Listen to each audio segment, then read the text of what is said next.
Hey, Raleigh Road. It's Pastor Rob for your midweek motivation. So this past Sunday was the second sermon in the series, Chasing Lions. This week we talked about impossible odds and how those impossible odds set you up for amazing miracles. That very often God puts us in a position where our backs are against the wall, where it looks like there's no way that we can see a victory, and then He brings about a victory. And we've been talking as a church about a number of ways that this is going to come into play in the life of our church. How do we go about chasing lions as a church? Our options are pretty simple. We can keep doing what we've always done. That's one option. Or we can start asking the question, God, what are you calling us to? And certainly impacting our community is something that God is calling us to. It's impossible for us to fulfill the Great Commission in Wilson and not reach people, which means the church grows. It means the church changes. It means the church doesn't look like it used to look. New faces, new families. And so the odds of us doing that are against us, because all of us, including myself, by nature, we want to do what we've always done. We want to do what's comfortable. And believe me, the most comfortable thing is for us to do nothing. It's the most disobedient thing, but it's also the most comfortable thing.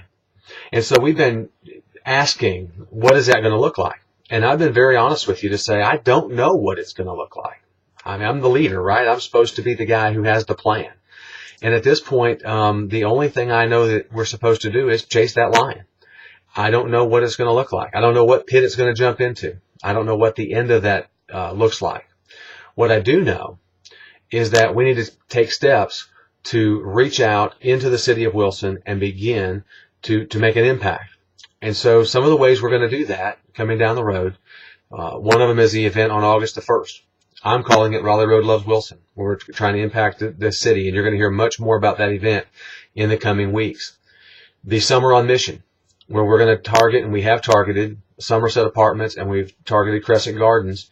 We're not only going to have a backyard Bible club at those events, but we're going to have an adult Bible study at those events as well. And we want to involve you. We want you to get involved in that. Listen, not everybody can get on a plane and spend 2 weeks or 2.5 weeks going to the Philippines. Not everybody can even get on a plane and spend a week in Jamaica. I understand that. But what we can do is ministry in Wilson. That's what God's called us to do. And so that's what I'm challenging you to do. The third thing that we're going to be doing to try to begin to chase this thing of what does it look like to reach our city is we're doing a service on May 31st called what I'm calling the Rev 7:9 service, Revelation 7:9.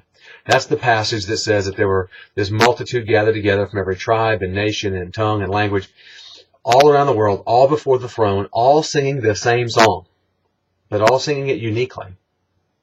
And so we're going to do something like that. Raleigh Road Baptist Church and Casa de Dios, which is our Hispanic partners who meet here at our facility on Sunday afternoons at 4, and Christian Life Fellowship, a church that we helped last year during the Summer on Mission. We're all coming together for a joint collaborative service. Every church will have a role that they're going to play in that service. I'm going to preach that Sunday. We're going to have translation that Sunday. And it's just going to be an opportunity for you to be able to experience a little glimpse of what heaven might be like. Worshiping with folks that are different than you are. Worshiping with folks that come from a different background than you come from. Worshiping with folks who speak a different language than you speak. Some of my most impactful experiences were worshiping on the mission field. And so there's a sense in which, for those who can't go, we're bringing that experience to you on Sunday, May 31st. I'm excited about that. I don't know exactly where that's going to lead. We just may do that service once a year or every once in a while. I have no idea. What I do know is we're supposed to do it. I hope that you're going to plan to be here that day, because it's going to be a great day in the Lord. Listen, when we talk about impossible odds, when we talk about the lions that we have to chase, when we talk about God setting us up for miracles, when we get in those positions where God has to come through, or we're going to fail big time, we're in a perfect position for God to use us.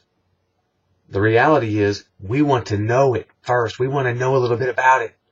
We want to have a clue. But you know what the scripture says? Isaiah 55, 8 and 9.